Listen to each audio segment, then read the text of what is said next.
Hello everyone and welcome to Flickering Myth TV, an extension of the website flickeringmyth.com. My name's EJ Marino and right now we are diving into a brand new review of the film Gretel and Hansel. I'm genuinely excited to dive into this review because we have another surprise on our hands. After liking a new Guy Ritchie movie, I thought I was going to have no cinematic surprises, at least until the summer blockbuster season. But no, Gretel and Hansel is a surprise because it is a well-made, moody, atmospheric horror film in January. Who would have ever thought that? Yes, after following The Grudge and The Turning, I was kind of nervous for this film. They didn't screen it for critics in my area, and there wasn't a lot of buzz going into this. Well, maybe that was for a good thing. My expectations were set a little low, so when I walked in, they were blown away because this is a very, very well-made film with a lot of style. Maybe not the most substance, but there's some messages and there's some themes in this movie that they do explore. I'd hate for you to start something you can't stop. Pleased to make your acquaintance. I'm called Gretel, and this rough one here is my brother Hansel.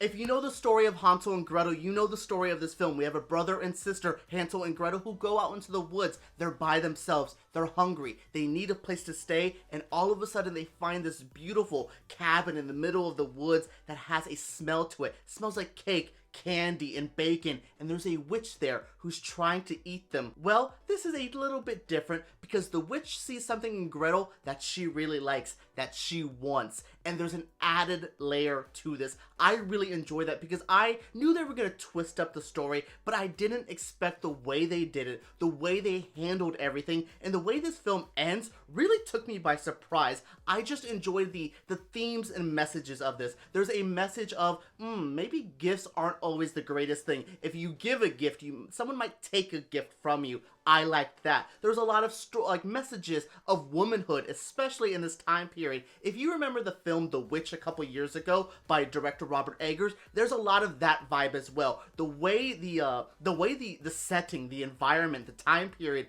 is an added layer of horror on top of the scary witches, on top of all the surreal things. You have the time period for what Gretel has to deal with, the way there's no food, the way it's just a weird, spooky time in our society, and I really, really enjoyed how they explored with that here. Now, I might be a little bit biased with my review because I love a good fairy tale. I find that Grimm book of fairy tales to be some of the scariest things ever, and this film plays on that very well. It takes a classic, grim, old school fairy tale and really mixes it, really adapts it to a more modern style. No, they're not setting them in 2020, but how they tell the story, the way it's filmed, the cinematography. Oh my god, the visuals in this film are top notch. I really like the updated vibe from this. Actually, I would love to see the production company Orion do more of these. Take some of those classic stories, take a Snow White story, take the Little Mermaid story,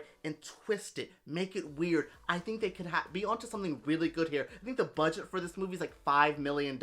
Do more $5 million fairy tales, and there could be a good practice here. I really liked the vibe of this. I really liked what they achieved with a small budget, with adapting a fairy tale. They really did something new and refreshing here. Again, they're adapting a story that we're all pretty familiar with, but those little added flares, the weird surrealism aspect, the way the cinematography feels so fresh and new. Oh my god, I compared something like to The Witch earlier, but the look of this film reminds me of The Witch so much, though there's some added color flares to it, a little bit like that movie Mandy as well. Oh my god, I love the way the cinematography carried this movie for me. I could be bored as hell by dialogue, which I wasn't, but I could be and still go, this shot's amazing. They have a lot of headroom. There's a lot of use of negative space here, which makes your eyes wonder, which then you start noticing, is that like a creepy figure in the back? The way they used cinematography to tell the story in this film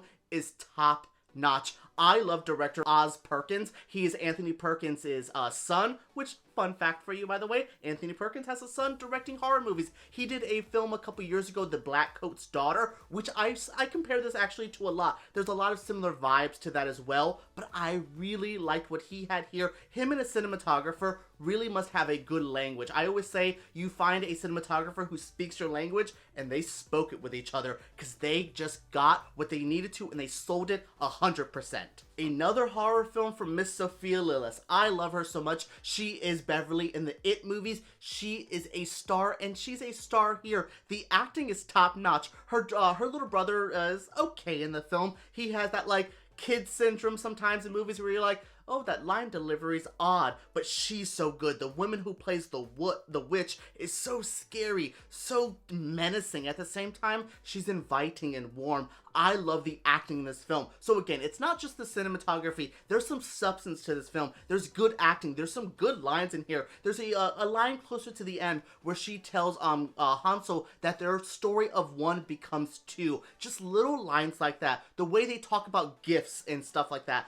I just really enjoyed the script and how they delivered it. Good acting, good directing, good cinematography. Oh my god, we might have the first good horror movie of 2020. Alright everyone, that is it for my review of Gretel and Hansel. What did you guys think of this movie? What do you guys think of this review? Let me know down in the comments below. Did you guys see this on opening weekend? Share your thoughts, but don't spoil it for anyone. Oh, also don't forget to subscribe to Flickering Myth, because we make videos like this every single week, and give us a thumbs up, because YouTube takes us way too seriously. Alright everyone, let's talk about Gretel and Hansel down below.